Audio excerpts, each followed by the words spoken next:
Hello and welcome. My name is Brian Caplen, editor of The Banker. I'm here today with Sir David Walker, the former chairman of both Barclays and Morgan Stanley International, and we're talking about the G30 report on banking conduct and culture. So David, welcome to the FT studios in London.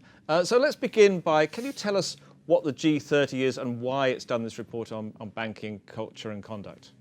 It's a long-standing international organization of central bankers and commercial bankers and some politicians whose interest is in improving the functioning of the financial system in terms both of its efficiency and its stability as a support of world economic activity. Okay, now we've had 6 or 7 years since the financial crisis, and yet still the report seems to suggest that we haven't really got it right yet, particularly in the culture and conduct area. The G30 has produced a number of reports, as you know. This is the third in a series. The focus on culture now, I think, is explicable in terms of the difficulty of dealing substantively with culture. If it's slipped, if standards have fallen back, it's very hard to re-establish them, and it's very hard to measure how you're doing.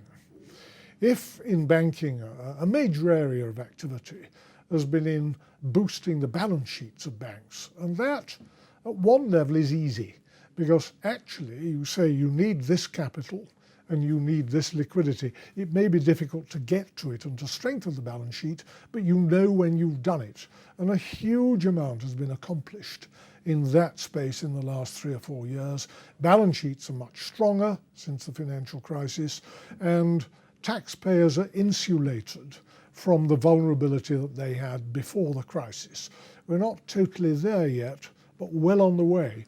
In the culture space, the problem is that changing culture, re-establishing trust in banking, on which I think good progress is being made, it's a slow process. It's difficult to do, and it's difficult to know how you're doing. You can't calibrate it easily. You can't tick a box and say, yes, that's precisely right, and we can measure it. Okay, now in the report, to put it together, I think there were nearly 80 interviews with senior bankers in 16 different countries.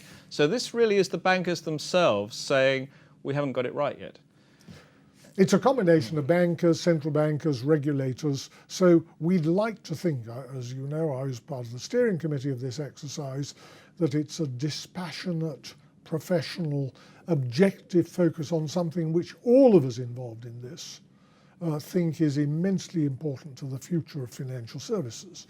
And I think the main conclusions were really that it's impossible to achieve what needs to be achieved, which is a restoration of trust in bankers and banking on a sustainable basis, without having continuous board-level engagement, without having serious senior executive accountability for culture, reputation of the trust that goes with it, without a program for pushing the commitment to standards, values, conduct down the organization through a really rigorous management development process, through a set of performance measures and incentives that reward people who do things well in terms of behaviors, and does not reward people who, though they may